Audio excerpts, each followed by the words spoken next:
बच्चे किताबों की तरह होते हैं लैला। एक एक पन्ना पढ़ने में, समझने में, फिर पलटने में वक्त तो लगता ही है।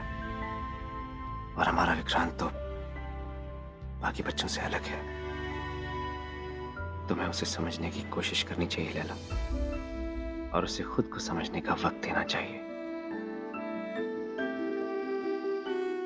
मैं बहुत बुरी हूं ना राजा। मेरा खुद का भाई, अपना विक्रांत मुझसे कतराता है, मुझसे दूर भागता है और वो मुझसे नफरत करता है। राजा, विक्रांत, क्या कर रहे हो? कहाँ ले जा रहे हो मुझे? ऐसा नहीं है लैला, विक्रांत किसी से नफरत कर ही नहीं सकता। उस बेचारे को तो नफरत शब्द का मतलब भी नहीं पता। और तुम बिल्कुल बुरी नहीं हो। तुम तो खुद भी बच्ची हो, एक जिद्दी और गुस्से वाली बच्ची। बस राजा, बस। मैं बच्ची नहीं हूँ और तुम मुझे एक औरत की तरह कब देखना शुरू करोगे? हाँ, मैं ऐसा क्या करूं राजा, ऐसा क्या कर दूं कि तुम मुझसे प्यार करो? बोलो राजा, प्लीज कुछ बोलो। विक्रांत, प्लीज मुझे छोड़ दो। देखो, मुझे यहाँ नहीं आना चाहिए। विक्रांत, बात तो सुनो मेरी। इतने सालों से मैं तुम्हारा इंतजार कर रही हूँ राजा। तुम्हें जितना वक्त लेना ना तुम ले लो, मैं तुम्हारा और इंतजार कर सकती हूँ। और तुम जो कहोगे ना, तुम जैसा चाहते हो वैसा ही होगा।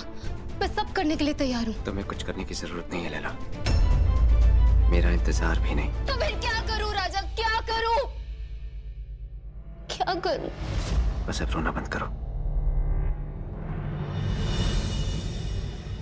अच्छा, ले जा कहाँ रहे हो तुम मुझे?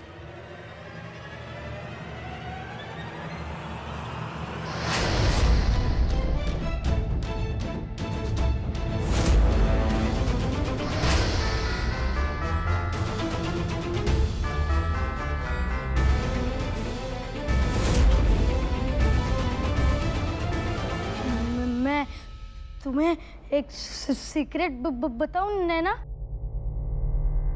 मेरे मम्मी पापा नहीं है, लेकिन राजा भैया और लैला दीदी मेरे मम्मी पापा जैसे ही हैं।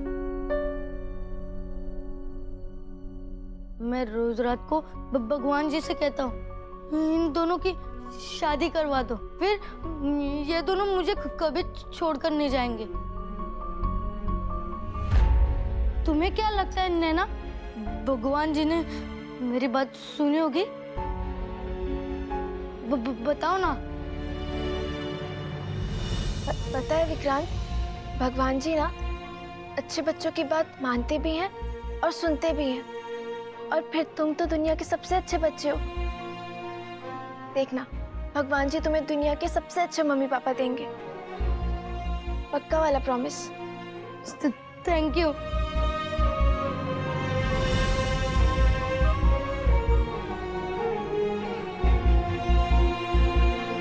Oh, Nani, thank you so much.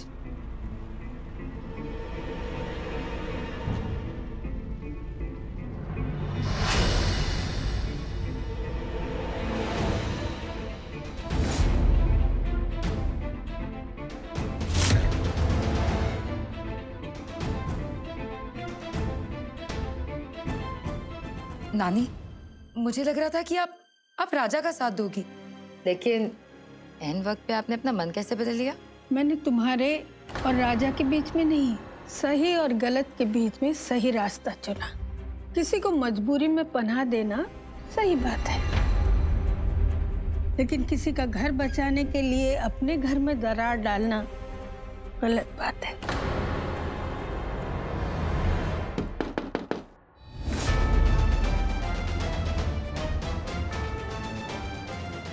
अब क्या चाहिए तुम्हें? सॉरी जी, मुझे मम्मी ने यहाँ आपके पास भेजा है ये बताने के लिए कि हम आज ही इंदौर जाने के लिए तैयार हैं।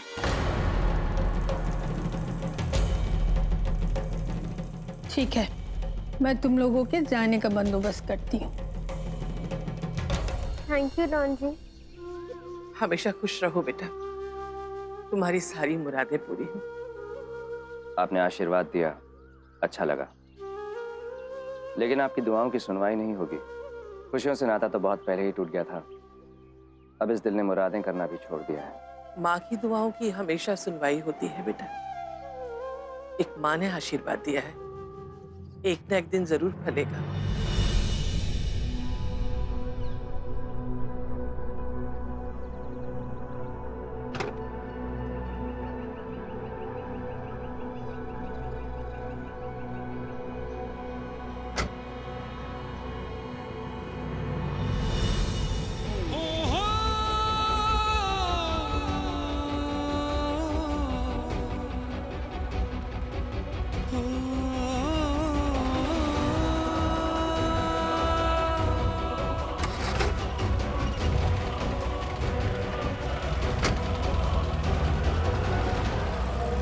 राजा भैया, ये लोग कहाँ जा रहे हैं?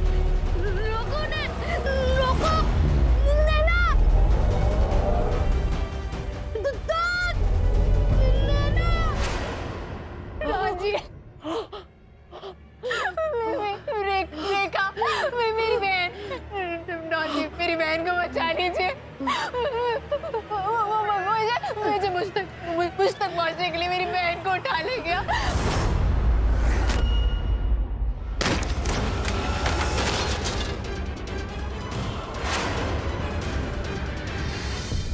विजय नैना की बहन को नहीं, मेरी गैरत को उठाकर ले गया है। अगर उस बच्ची को एक खरोंच भी आई तो। विजय ने धोखा दिया। नैना से शादी करने की बजाय उसकी बहन को ही उठा के ले गया। लैला उससे हाथ मिलाकर कि तूने कैसी गलती कर दी। दस जी बाबू। शहर का चप्पा चप्पा छान मार।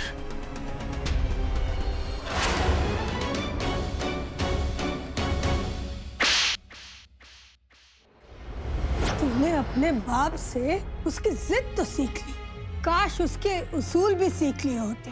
अरे अपनी जलन में तूने 2 मासूम बच्चों की इज्जत दांव पे लगा दी। तेरा दिल जल रहा था, इसीलिए तू सबको जला के रख देगी। इस दुनिया में मर्द औरत की मजबूरी का फायदा उठाता है, लेकिन तू एक औरत होके दूसरी औरत की मजबूरी का फायदा उठा रही थी। ये सबसे बड़ा पाप है। आज तूने साबित कर दिया कि वो गरीब जूनियर आर्टिस्ट की बेटियां तुझसे कहीं ज्यादा अच्छी हैं। छी।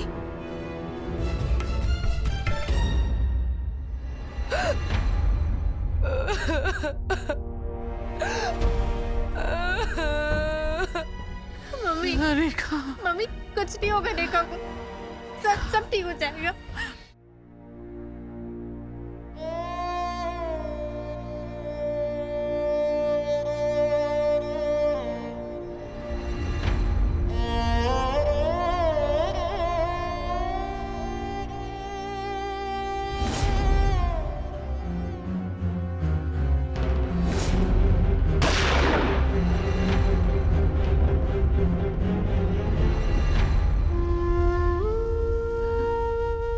बच्चे पानी पी लीजिए। आइए। रेखा आ जाएगी, आप चिंता मत कीजिए। जिसकी हिफाजत की जिम्मेदारी राजा लेता है ना, उसका बाल भी कोई बांका नहीं कर सकता। आप बिल्कुल चिंता मत कीजिए। मैं खुश हूँ, उदास हूँ, जीऊं, मरूं, तुम्हें इससे कोई फर्क नहीं पड़ना चाहिए, समझी?